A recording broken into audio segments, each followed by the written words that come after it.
A paz do Senhor Jesus esteja com todos. Hoje nós vamos estudar a nossa lição de número 7, que tem como tema Cristo, a nossa reconciliação com Deus.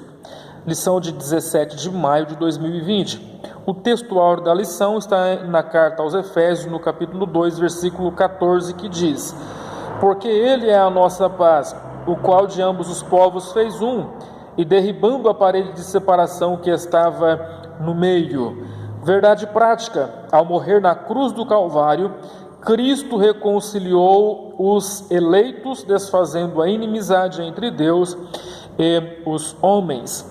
A leitura bíblica em classe está na carta aos Efésios, no capítulo 2, dos versículos 14 ao 19. Porque Ele é a nossa paz, o qual de ambos os povos fez um, e derribando a parede de separação que estava no meio, na sua carne desfez a inimizade, isto é, a lei dos mandamentos, que consistia em ordenanças, para criar em si mesmo dos dois um novo homem, fazendo a paz.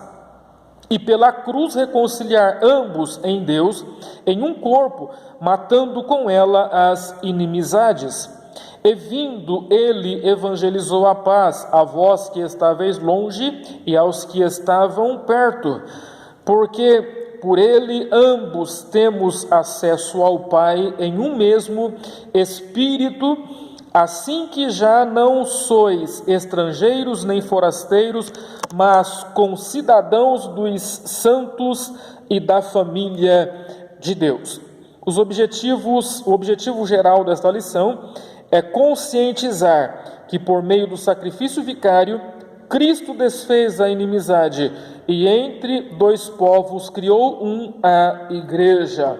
Os objetivos específicos: primeiro, pontuar sobre a inimizade que existia entre Deus e os homens. Segundo, explicar que pela cruz Cristo fez um novo homem.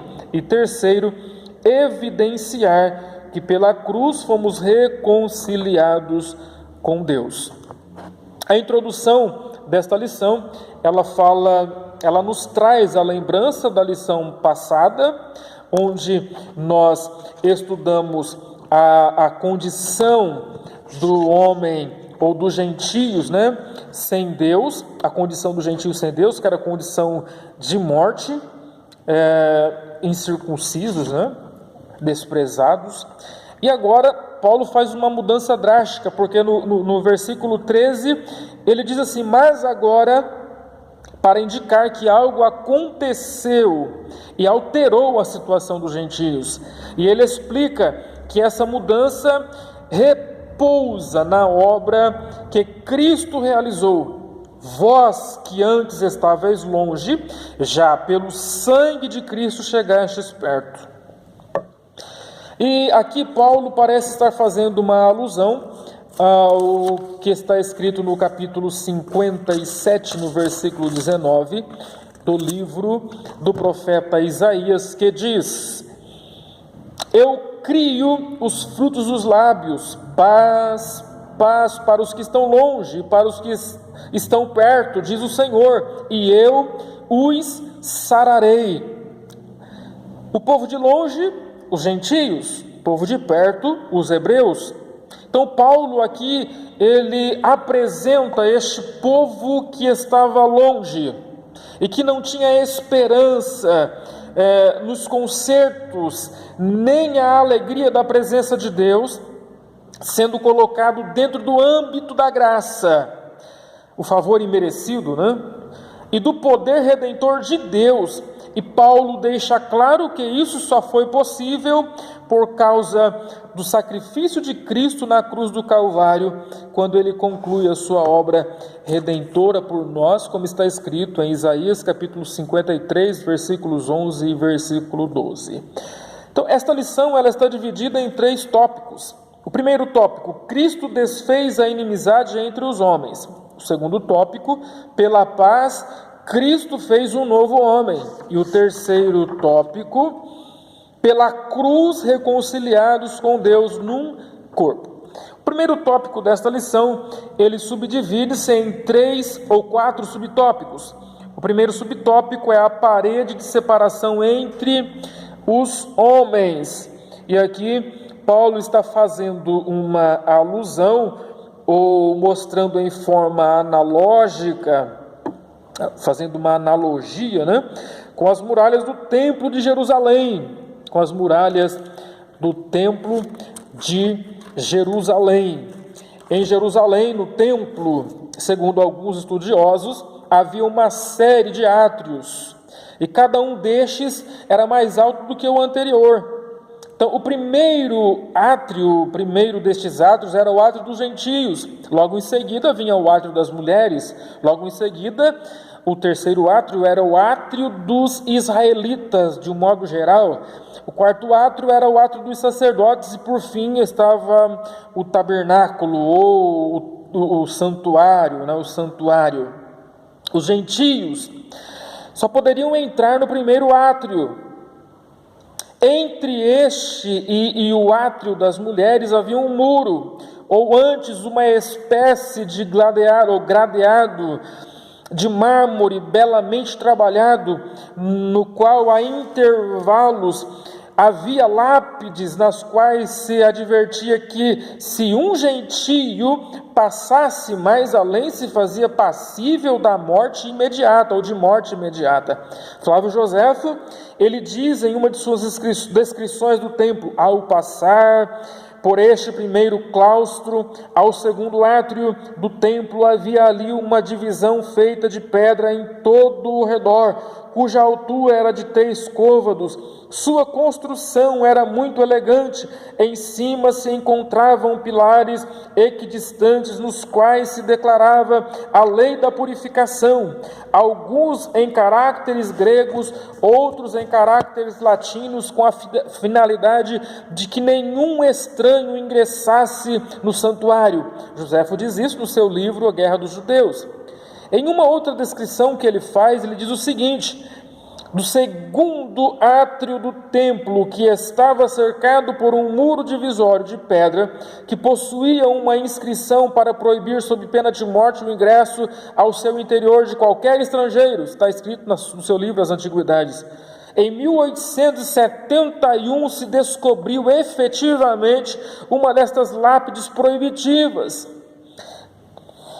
E nela estava escrito o seguinte: que nenhum de outra nação passe ao interior das cercas e barreiras em torno do templo, e quem quer que for surpreendido nesta ação será responsável por sua própria morte. Paulo, ele é condenado porque ele, em Atos capítulo 21, versículo 28 ao 30, ele é acusado de introduzir neste local um homem de origem grega. Então, aí se condena o apóstolo Paulo, porque ele é acusado, né, de introduzir este homem no interior do templo. O homem chamado Trófimo, que Paulo é acusado de introduzir no interior do templo. O segundo subtópico: derrubada a parede de separação. O apóstolo declara que em Cristo foi derrubada a parede de separação que estava no meio. Essa barreira era tanto literal como espiritual. Mas por mérito da cruz, a divisória foi rompida. Quando Cristo na cruz do Calvário brada: está consumado, e entregou o seu Espírito, ali estava esta barreira quebrada, e ali Jesus estava constituindo um único povo, né, ao formar a igreja. Isso está em João capítulo 19, versículo 30, quando ele dá o brado e entrega o Espírito ao Pai. O terceiro subtópico é o conceito da lei dos mandamentos, né? A compreensão desse conceito repousa na divisão tripartida, ou seja, no tripé, né? No tripé da lei mosaica: a lei moral, a lei cerimonial e a lei civil. O que isso significa? O que isso representa? A lei moral A lei moral se trata do governo religioso de Israel, conforme está em Êxodo capítulo 24, versículo 12 ao capítulo 31, versículo 18. A lei moral tinha por finalidade promover o bem-estar de todos os que a obedecessem à lei moral. A lei cerimonial fala do culto, né? A lei cerimonial fala dos ritos. A lei cerimonial, ela fala dos sacrifícios, da circuncisão, da comida, da bebida, das festas, enfim. E a lei civil que trata do governo da vida social de Israel. Então veja, essas leis, elas eram cumpridas pelos israelitas e pelos gentios, a cerimonial pelo menos não, né? Aí o subtópico 4 diz a revogação da lei dos mandamentos, judicialmente falando. Revogar é cessar os efeitos de uma lei, de um ato jurídico. Então a eliminação das barreiras que dividiam os judeus dos gentios se deu pela revogação da lei dos mandamentos, que consistia em ordenanças,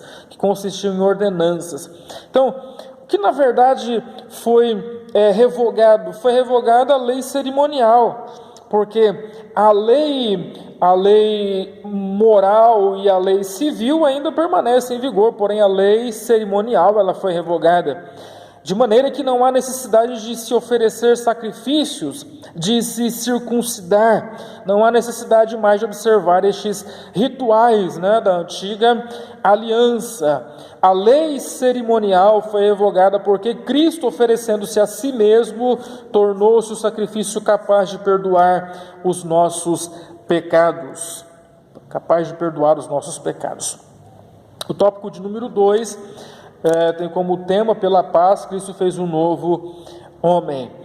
Então, a partir da expiação na cruz do Calvário, Cristo, ele veio proclamando a paz, evangelizando a paz, né? Evangelizar é trazer boas novas, evangelho é boas novas, então evangelizar é levar boas novas. Então Cristo evangelizou a paz através de sua morte na cruz do Calvário. O que era escândalo para os judeus, o que era loucura para os gregos, se tornou para os cristãos, para aqueles que aceitaram a Cristo como Salvador, um motivo de regozijo e de alegria, porque reconciliou o homem com Deus. Então veja, pela paz, Cristo fez um novo homem, através do sacrifício na cruz do Calvário. O conceito bíblico de paz é o primeiro subtópico deste tópico, que tem 3 subdivisões. Veja, de forma geral, a paz é descrita como boas relações. Como está o nosso relacionamento com o nosso semelhante? Como está o nosso relacionamento com o nosso irmão, com o nosso familiar, com o nosso amigo, com o nosso companheiro de trabalho? Como está o nosso relacionamento na sociedade em que nós vivemos? Nós desfrutamos de paz ou estamos vivendo conflitos? Se estivermos vivendo conflitos, nós precisamos rever os nossos conceitos como cristãos. Porque o primeiro conceito de paz é a descrição de boas relações. É o fim de conflitos, fim de guerras, né? É o estado de tranquilidade, aquela paz que repousa na alma. É uma qualidade espiritual. E aqui eu paro um pouco para falar sobre isso, né? O apóstolo Paulo, quando ele escreve aos Gálatas no capítulo 5, versículo 22, ele coloca a terceira porção do fruto do Espírito como sendo a paz. Não é questão de pouca monta viver em paz, sobretudo com certas pessoas, aquelas pessoas que dizem que não gostam da gente, aquelas pessoas que dizem que não vão com a nossa cara, aquelas pessoas que dizem que não dá para conviver com ele no mesmo ambiente. Nós temos que aprender a conviver com elas. Nós não podemos fazer inimigos como cristãos, mas se alguém se faz nosso inimigo, nós temos que aprender a conviver com elas. Paulo nos exorta em Romanos 12, 18: se for possível, quanto estiver em vós, tende paz com todos os homens. Não é com alguns, é com todos. O apóstolo Pedro, ele vai nos dizer na sua primeira carta, no capítulo 3, versículo 11: aparte-se do mal e faça o bem, busque a paz e siga. O que é isso? É o crente procurar o prêmio da paz, seguir a paz, né? Viver em paz. Em Hebreus capítulo 12, versículo 14, está escrito: segui a paz com todos e a santificação, sem a qual ninguém verá o Senhor. Seguir a paz é viver em comunhão com todos os homens. A santificação é o que nos dá o direito de um dia vermos a Deus. Então, que nós possamos viver esta paz gloriosa que Cristo conquistou para nós na cruz do Calvário. Cristo é o motivo da nossa paz, segundo o subtópico. Cristo é a causa, Cristo é a razão da nossa paz. Paulo declara que Cristo é a nossa paz, e essa expressão aponta para uma conotação mais profunda, pois Cristo não é apenas o autor da paz, mas literalmente a nossa paz. E isso implica no conceito de comunhão espiritual, ou seja, Cristo tem que habitar em nós. Aí, a Bíblia Sagrada nos diz em João capítulo 14, versículo 27, os discípulos estavam pesarosos, porque no capítulo 13 Jesus disse que morreria. No capítulo 14 Jesus começa dizendo: não se turbe o vosso coração, credes em Deus, crede também em mim, na casa de meu pai há muitas moradas e tal e tal. Mas no versículo 27 Jesus diz assim: deixo-vos a paz, a minha paz eu vos dou, não vou lá dou como o mundo a dá, não se turbe o vosso coração e nem se atemorize. E como Jesus estava absolutamente convencido de que, para que esta paz pudesse reinar no coração dos discípulos, era necessário que houvesse comunhão, no capítulo 17 do Evangelho de João, na oração sacerdotal, Jesus vai orar ao Pai e vai pedir que os discípulos tenham essa comunhão. Observe no versículo 21, para que todos sejam um, Pai, como tu estás em mim e eu em ti. Que eles também, veja isso, que eles também estejam em nós, comunhão, para que o mundo creia que tu me enviastes.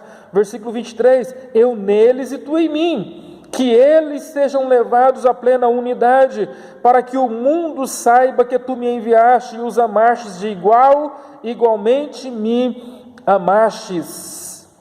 Veja que Jesus ele fala da paz, mas ele propõe a paz, a comunhão. Ele pede para que Deus faça com que nós estejamos neles. Isso é comunhão. Isso é algo glorioso, pensar que Jesus orou por nós desta natureza. Então Cristo é o motivo, Cristo é a razão da nossa paz. Terceiro subtópico, a nova humanidade formada pela paz. Veja, pela morte de Cristo, ele uniu os que outrora se hostilizavam para criar em si mesmo dos dois um novo homem, fazendo a paz. Veja, ela foi realizada em si mesmo, ou seja, o único modo possível era em Cristo e por meio de Cristo. Essa paz, esta formação de uma nova humanidade só seria possível através de Cristo, e nele, e nele. Olha, veja aqui, o versículo 15 aqui diz assim: para criar em si mesmo dos dois um novo homem. E essa formação de uma nova humanidade, que é a igreja, só se tornou possível porque Cristo, o segundo Adão, não errou, não vacilou na sua missão. O primeiro Adão pecou lá no Éden. O segundo Adão veio para mostrar que era possível ser fiel a Deus e não pecar, e cumprir a missão. Veja, quando Jesus ele morre na cruz do Calvário, e nós vamos observar aqui, João, no capítulo 19, no versículo 34, João, ele diz o seguinte: em vez disso, um dos soldados perfurou o lado de Jesus com uma lança e logo saiu sangue e água.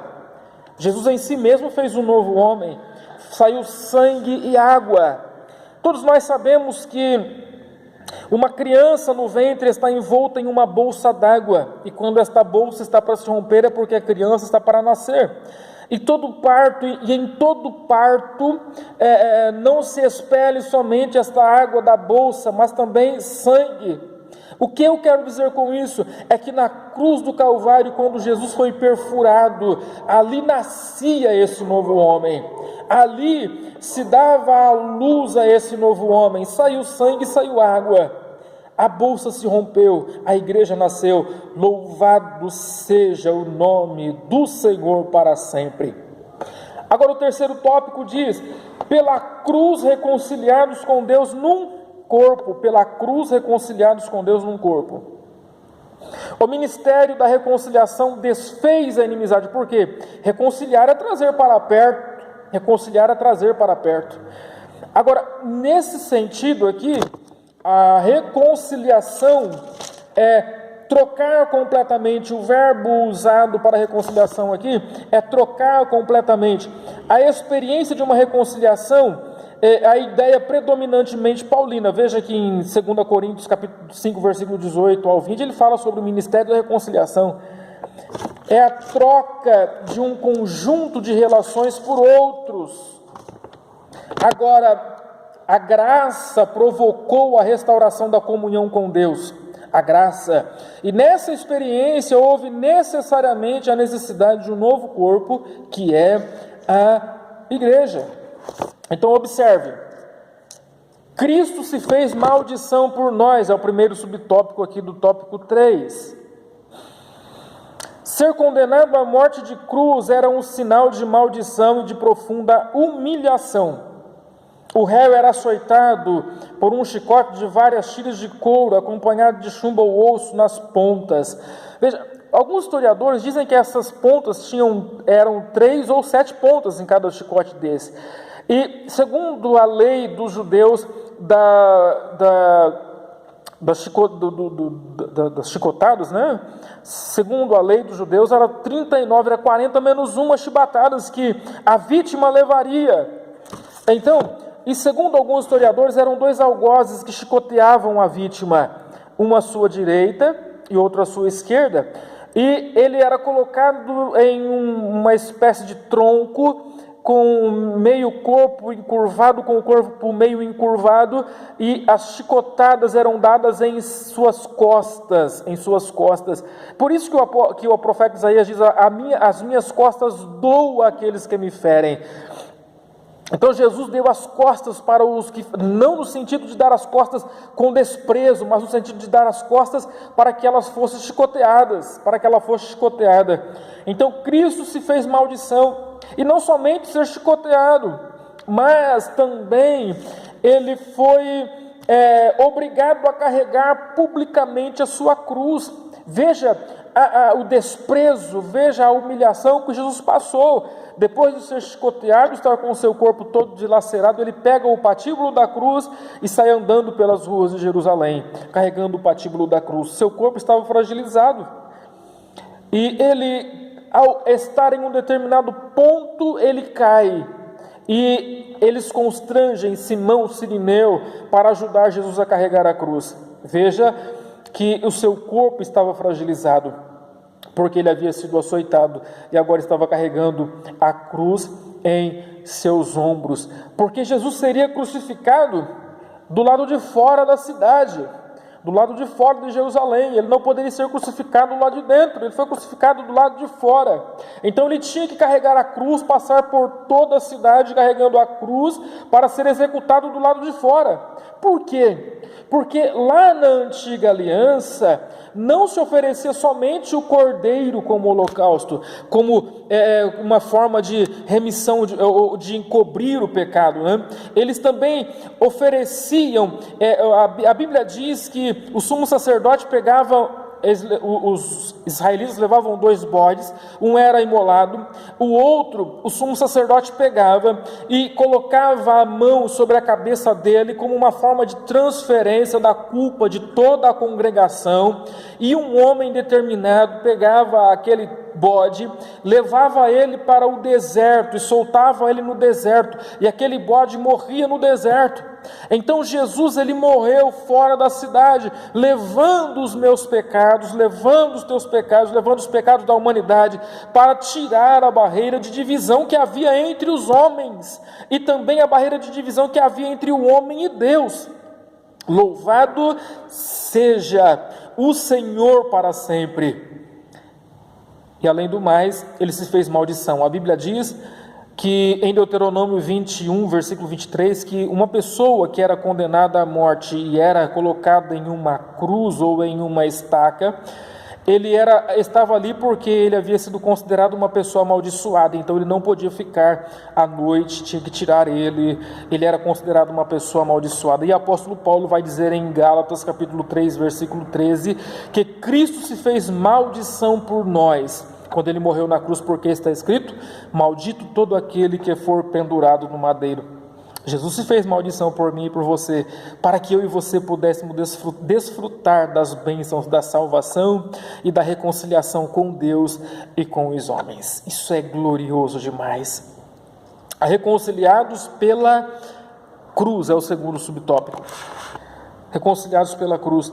Foi o sacrifício vicário de Cristo na cruz e sua consequente vitória sobre a morte que possibilitaram nossa reconciliação com Deus e com os homens. Quando eu olho para isso, eu vejo que a cruz, em seu formato, ela me aponta para uma reconciliação vertical e para uma reconciliação horizontal. O comentarista vai dizer isso aqui no terceiro subtópico, mas deixa eu adiantar aqui. Então, eu olho para a cruz, eu vejo que em seu símbolo, ela me mostra, eu vejo que em seu formato, ela me mostra uma reconciliação vertical e uma reconciliação horizontal. Por quê? Vertical é a minha reconciliação com Deus. Eu era inimigo de Deus, eu estava longe, afastado de Deus. Então, na vertical, Jesus na cruz está reconciliando a humanidade com Deus, mas na horizontal está unindo judeus e gentios, está reconciliando judeus e gentios. Veja como a cruz de Cristo é sumamente importante neste ministério da reconciliação de Jesus para com os homens e com Deus. Isso é muito importante. A mensagem da cruz apregou a paz entre Deus e os homens, entre Deus e os homens, e entre os homens, entre os homens, entre si. Subtópico de número 3, reconciliados na cruz em um corpo, reconciliados na cruz em um corpo. O apóstolo Paulo reforça que o propósito de Cristo foi o de reconciliar ambos, judeus e gentios, com Deus em um corpo. Que corpo? O corpo dele, que foi imolado, que foi partido na cruz do Calvário. Desta maneira, no corpo de Cristo que foi imolado na cruz do Calvário, pela cruz nós fomos reconciliados e temos paz, e desta forma nasce um novo corpo, como eu já mostrei aqui no tópico anterior. Então, Deus, ele traz a reconciliação através de um corpo. A ênfase aqui recai sobre a inimizade, porque havia inimizade tanto entre homens como entre homens e Deus. A maior ênfase aqui é quanto à inimizade que havia entre Deus, entre os homens e Deus, e entre os homens, entre gentios e judeus. Então, como a ênfase recai sobre a inimizade, no versículo 14 o destaque era a inimizade horizontal, ou seja, a inimizade entre judeus e gentios, de forma que a reconciliação deve ser uma reconciliação que tenha uma compreensão dupla, ou seja, vertical e horizontal, Deus e o homem e o homem. Então a inimizade foi desfeita. Veja que o texto sagrado, ele nos fala, desfez no versículo 16, e pela cruz reconciliar ambos com Deus e em um corpo, matando com ela as inimizades, inimizade com Deus e inimizade com o homem. Veja que esta lição é muito importante, que nós devemos ter comunhão com Deus e comunhão com os homens. Conclusão: em obediência ao plano divino, Cristo cumpriu as demandas da lei na cruz, e seu sacrifício derrubou as barreiras e aboliu as ordenanças cerimoniais que serviam de divisão. Por meio da paz conquistada no madeiro, desfez a inimizade, criou uma nova humanidade e reconciliou com Deus. A partir dela, formou um novo povo, a igreja, que é o corpo de Cristo. Nós estamos inseridos nesse corpo, eu e você, meu irmão, e se porventura você que assistir este vídeo ainda não aceitou a Cristo como Salvador, você tem a oportunidade também de aceitar a Jesus e fazer parte deste corpo que é a igreja, para que um dia possamos morar nos céus.